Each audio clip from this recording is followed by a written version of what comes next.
Now on this video I'm going to try to show how I saved a cylinder using muriatic acid on my RD400 after a high-speed seizure. And it's common, easy technology. It's nothing on this is super high-tech. These engines are relatively straightforward to take apart. I show how I make a gasket an easy way. And some of the technology is really from the 70s when we used to race these. Now we treasure them, but doing these repairs, they still seize up, and doing these repairs efficiently and with modern gaskets, it makes it a very, very rewarding thing.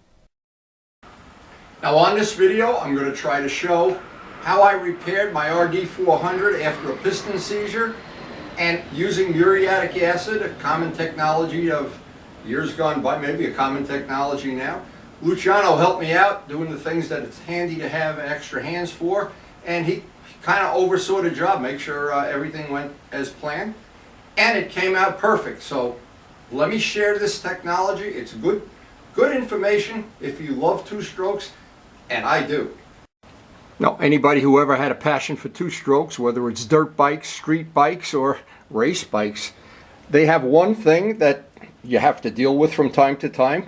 They'll seize a piston for various reasons: bad timing, lean running, overheating, or combinations of all of those put together.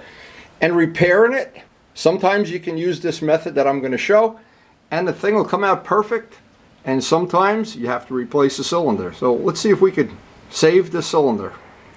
And most people that race any two-stroke know the drill. You never get your hand too far from the clutch and you hear that imminent sound of a seizure coming. And a lot of times you can just get the clutch in. Sometimes you can't. But the engine always needs to be worked over. Now this seizure actually occurred while we were testing some high compression heads that the late Kenny Augustine had made for me. And I think we went just a little bit too far with the timing, with the compression, or a combination of the jetting and high temperature. But anyway, a seizure like this, I want to show it up close. It's not the most uncommon thing in the world on a two-stroke. And you can see what the plugs look like. Usually there's little bits of aluminum on them. I usually take everything apart and carefully mark what goes where. In this case, I have the bench to use to put the motorcycle on, and it made it a little bit easier. Luciano came over and helped me take some of this apart. It's just handier to have a second person. And his knowledge from years of racing was really good on this. And together we got this done relatively quickly and inexpensively because we had the parts in stock. Now, pulling the engine apart, again, straightforward. 4 head bolts. Top end comes off. You have to take the exhaust and the carburetors off. And usually the back bolt, you got to use a magnet to pull it up unless you have baby fingers. These are the high compression heads, and again, I went back and put the stock heads on. This experiment, I would get not a total success. But anyway, we have had this bike apart many times. It's been an evil twin. We've made seats and tanks, and God knows I got 5 sets of wheels for the bike. But a piston seizure, a common thing. To repair it, pretty straightforward. There's not a lot you can do unless you're going to buy or you have a brand new set of cylinders and pistons that match and fit. In this case, I had the pistons, but not the extra cylinders. In fact, I had a set of oversized pistons I didn't even need, but did not want to rebore the engine. And getting the pistons out, again, it's pretty straightforward stuff. It's right in the manual. But there's a couple of do's and don'ts on this. And one of the don'ts is I would not be using 40-year-old gaskets. I had a bunch of them. I tried to avoid using them. I use the head gaskets after I anneal them. I use them over. But here you can see the aluminum on the cylinder. And if you just put that back together with new rings, it's just going to be a mess. You probably have a real problem then. But what I decided to do, and this was Luciano had done this so many times on his race bikes, he has TZs, and it had worked easily. I had seen him do it. Now, muriatic acid is miracle stuff. And you use a Q-tip and you basically just like you were erasing the aluminum. It does not affect steel at all. It'll burn your skin, it'll burn everything. In fact, if you drop it on painted stuff sometimes. But you just need to go back and forth till the Q-tip gets black, because that's the aluminum coming off. And sooner or later, the muriatic acid will take all the material off. Now, anytime the engine gets super hot, overheating in this case, I want to resurface those with some 1000 grit paper taped to a piece of glass. That only takes a few minutes. A little WD-40 expedites that. Some liquid to carry stuff away. Now, I go to AutoZone and buy brand new gasket material.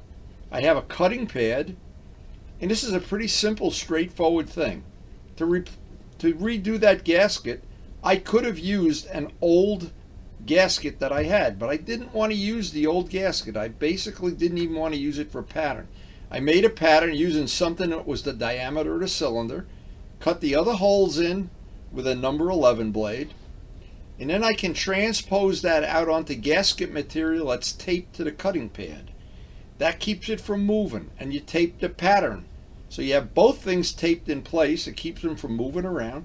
Sharpened brass tubing, which is a modeling thing. You can take that and a number 11 blade and make, I think you can make better gaskets than if you buy them. And what problem is you always buy them and they're old and brittle. Sometimes they break when you go to put the bolts in. I've just found it a good investment to make all new gaskets whenever I take anything apart. And I've made them for several other projects beside this one. But the gasket material is available in AutoZone. And if you make it just a pencil line thicker than the original gasket, once you get it in place, you can trim in by the transfer ports. The head gaskets are another thing. They're copper. You need to clean them up with some steel wool. I use the SOS pads.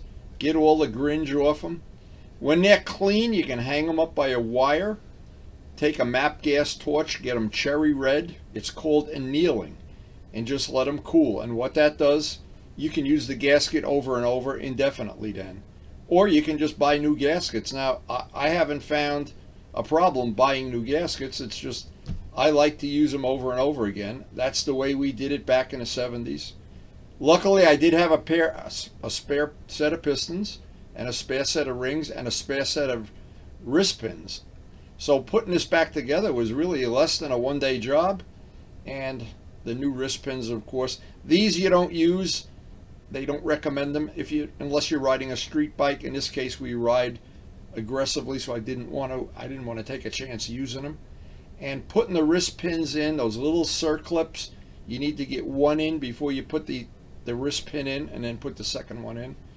Again, mostly straightforward, almost all of it covered in the manual, except the manual assumes you have brand new gaskets that were made a year ago, and nobody does, not that I know of. But anyway, getting this one side put back together, of course we did both sides. A zip tie acts as a ring compressor, makes putting a cylinder back on easy. I put a little bit of the two-stroke oil in each cylinder when I got it all back together. Just want to make sure nothing is dry when I kick this over for the first time. And torquing the heads down, it's a very tricky thing. I don't get them torqued to factory specs, and then heat the bike up 2 or 3 or 4 times, let it cool. All the torquing's done when the engine's cool. Then go for a 100-mile ride, come back and torque them for the final time. And usually they don't change much, but sometimes they do. And having them torqued, then you're pretty much torqued for life, good to go. Putting the exhaust system back on with some brand new gaskets, and a red gasket sealer that keeps everything nice and tight and tidy up in the front. Whether you have tune pipes or mufflers, the red material's good. I safety wire in the oil tubes because this bike has an oil pump, and I do add oil to the cylinders too. But I basically have all these gaskets. They're basically patterns right now. And once this is all put together, of course, the first time you start the engine up and hear that sound, it is a very, very rewarding thing.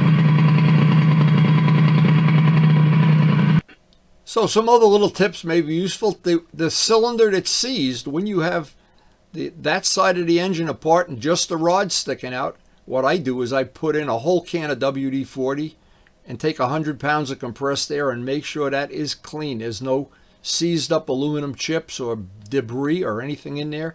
That clean, totally clean. Just a couple of cautions. Muriatic acid is powerful stuff. It does exactly what I showed on this video.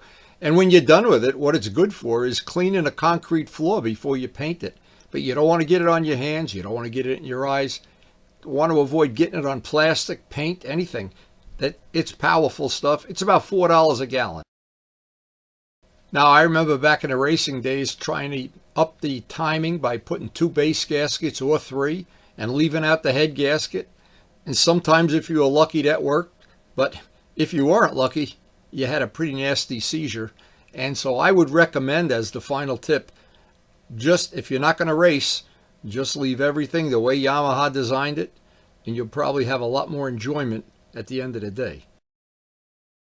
Now, another little tip that works well for me, I take some wheel bearing grease and put it on both sides of the gasket, and hopefully that prevents this from happening. So now this is never been taken apart. The person that owned the bike before me did not put grease on it, and that's exactly what happened right there. So putting a little grease on both sides of the gasket minimizes the chance that's going to happen. Good tip. And I have found over the years 2 things to be critical on an RD. One is torquing the heads when you do this kind of an engine, you're working on an engine, and the timing, to set the timing with a dial indicator and get it exactly where it should be, not just randomly. And Luciano was a big help. We did that, and I check it on a regular basis, that because it's basically, it's old technology with points, it can move. So add some 2-stroke oil to the tank, and let's get out on the open road whenever we can. I hope you enjoyed the video. I try to post something new up almost every day. We do restorations, we do overhauls, we do paint work, carbon fiber work, and probably try to print some money if we had the machine. But a big chunk of what we do deals with 2-strokes. And the passion, the big passion that I find a lot of my friends have for 2-strokes.